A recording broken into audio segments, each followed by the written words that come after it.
The environment was tough in high school. You know, being in Harlem and being in a tough environment, you know, a lot of people got off topic, especially me for my situation, having a kid at that age.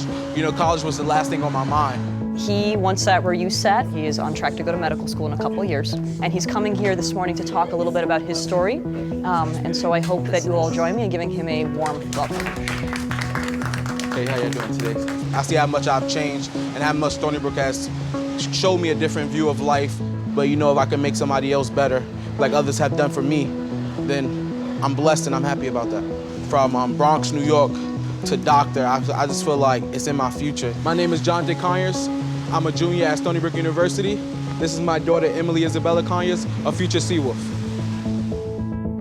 My name is Esther Takeuchi. I'm a faculty member at Stony Brook University, and I have a joint appointment at Brookhaven National Labs. I spend part of my time at Stony Brook and part of my time at Brookhaven doing research at both locations. I work in energy storage, so we make batteries. We're trying to solve problems that are not going away anytime soon. How do we get to the future that we want? Not just the future that will happen if we don't do anything, so we can make a difference. Everything that we learn makes a difference. A good way to put this is 1 + 1 is greater than 2. Stony Brook is a world-class university that has great research. They're even better because they have access to the Brookhaven facilities. And it's better for Brookhaven because of that collaboration. That allows all of us to do things that are at the forefront, not just in New York, but in the world. This is the inside of the Rick Tunnel. This is a circular ring of 3.7 kilometers. If we walk this way, we'll go to the IP6, and that's where the star detector is. So here we are at the top of the star detector. This is where the beam is guided at roughly the speed of light. When such collisions occur, large numbers of particles are produced. The exciting thing is, this material is thought to have existed in the first few microseconds following the Big Bang. For so long, people have thought that the oceans were so vast and limitless that nothing we could do could ever hurt them. Overfishing, dying coral reefs, harmful algal blooms, dead zones where nothing can live. These are all the things that we're seeing today, and the extent of it is getting larger and larger. To fix the problems here in Shinnecock Bay, it's just not something that a few people can do. It really does take a whole community. We're at the Stony Brook Southampton Marine Sciences Center's Flowing Seawater Lab. We're doing the work in the lab, we're doing the work as scientists, we're engaging the public as well, and that's having ripple effects across the globe. This is the third great warming event that we've seen on Earth. If we just back off, things won't get better. In fact, they'll get worse. We need active intervention. Conservation is more than just not doing something. It's about doing things at some of the highest levels. This is the United Nations and talking with the chief decision makers in the world. And I'm the kind of scientist who likes to not only explore interesting questions, but to take the answers to those questions and apply them to the real world to make a positive difference. So major depression is the #2 cause of disability worldwide. This is what a healthy brain would look like. This is the average of people with those who have depression. If I can show an image and say, here it is, this is what your brain looks like. I've taken that invisible thing and made it real. There's very few places that can pull something like this off, and Stony Brook does.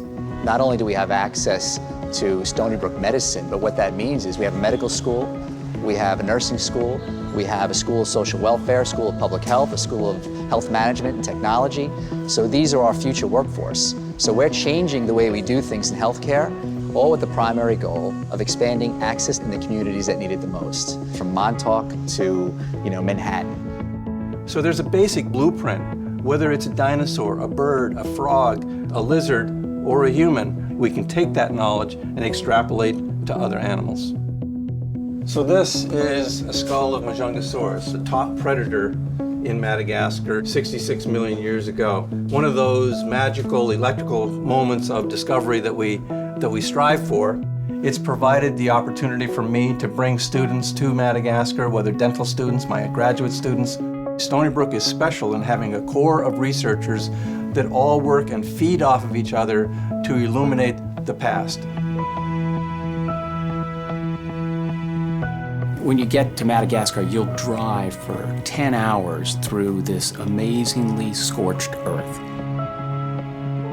It's really the intersection of poverty, ecological devastation, and disease.